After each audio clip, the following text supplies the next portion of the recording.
first Deputy Prime Minister Denis Manturov has publicly outlined the timeline for a major national space initiative, emphasizing that the development of a Russian orbital station and next-generation launch systems, including rockets with reusable first stages, ranks among the country's highest priorities. He stated that deployment of Russia's own orbital station is expected to begin in 2028 and is intended to support deep space exploration, including preparations for a future Russian lunar base. Altitude Addicts, the YouTube channel presenting this analysis, explains that this announcement reflects a broader shift toward building a self-sufficient space architecture centered on the Russian Orbital Service Station, often called ROS or ROSS. The strategy signals a gradual move away from reliance on international frameworks toward a national orbital infrastructure. Looking at how this concept emerged helps explain its importance because the idea of a new Russian station evolved from earlier plans for a modular orbital complex capable of supporting spacecraft assembly and long-duration missions. Interest in an independent station grew as officials cited aging infrastructure and the desire for strategic autonomy. During the early 2020s, policymakers and engineers explored ways to preserve continuous human spaceflight capability while reducing dependence on international partnerships. The proposed station is designed as a self-contained outpost that could eventually replace Russia's role on existing orbital platforms and become the centerpiece of its human spaceflight program. Turning to timelines provides a clearer picture, because current plans indicate that construction could begin with the launch of the first module around 2027 to 2028, followed by early crewed missions soon afterward. Initial phases would include essential modules such as a science and power unit, with additional modules added through the early 2030s. By the middle of the 2030s, the complex could consist of multiple modules, forming a fully operational station capable of supporting research, logistics, and spacecraft servicing. Officials have suggested that the station may operate largely in automated mode, with crews visiting periodically rather than maintaining a permanent presence, reducing both costs and radiation exposure. Altitude Addicts notes that Manturov's emphasis on the 2028 deployment aligns with these broader plans and highlights the project's importance at the highest levels of government planning. Automation and flexibility appear to be key design philosophies. Examining the technical architecture reveals that the station is intended to operate in low Earth orbit at an altitude of several hundred kilometers, roughly between 400 and 500 kilometers above Earth's surface, or about 200 feet to 310 miles. A central science and energy module would provide electrical power, life support, and research facilities. Over time, additional elements such as docking ports, laboratory modules, and storage compartments are expected to expand operational capabilities.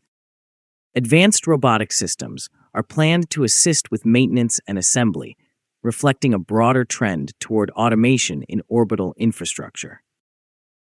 Another concept involves using the station as a hub for deploying small satellites directly from orbit, supporting Earth observation, communications, and scientific experiments.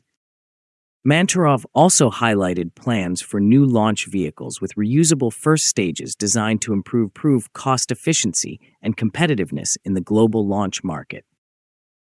Considering its role beyond Earth orbit shows that one of the main purposes of the station is to act as a staging platform for missions aimed at deep space exploration. Technologies required for sustaining human presence on the Moon could be tested there as part of preparations for a future lunar base. Altitude Addicts explains that the station could support astronaut training, propulsion experiments, and validation of life support systems for long-duration missions. Such capabilities would help maintain a presence in deep space exploration amid growing global competition.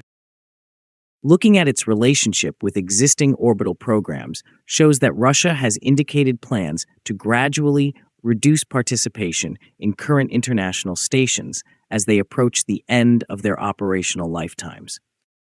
Decades of experience in operating earlier stations are expected to inform the design and procedures of the new complex.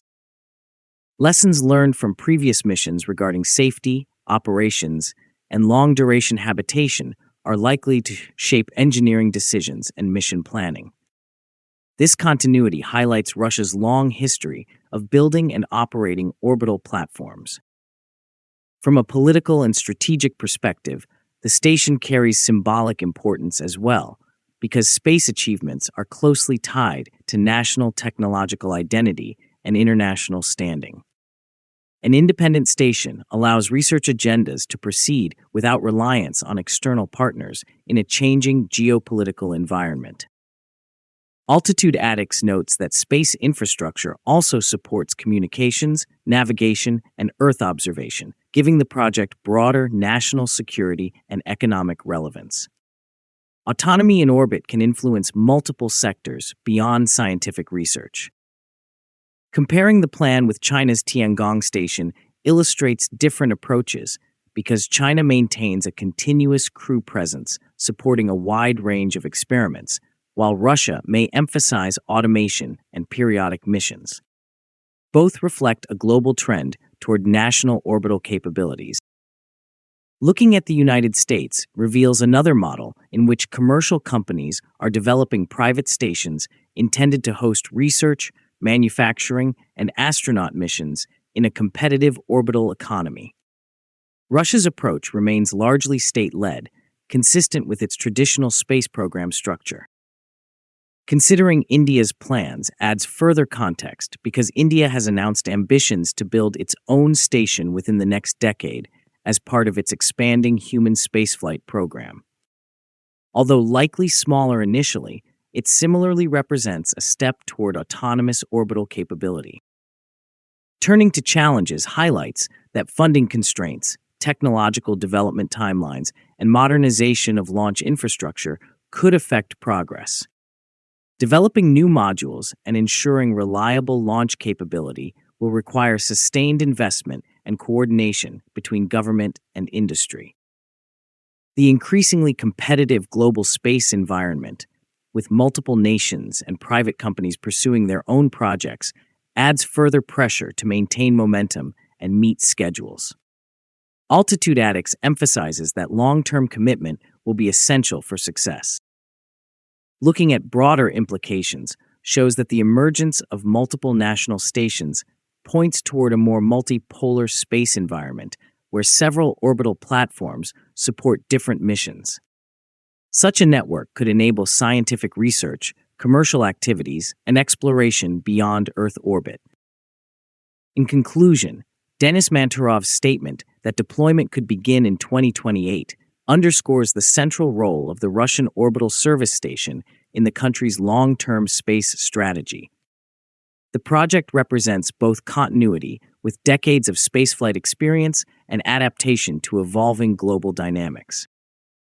Altitude Addicts concludes that by supporting lunar ambitions, hosting advanced research, and serving as a hub for satellite operations, the station aims to position Russia as a significant space power in the decades ahead.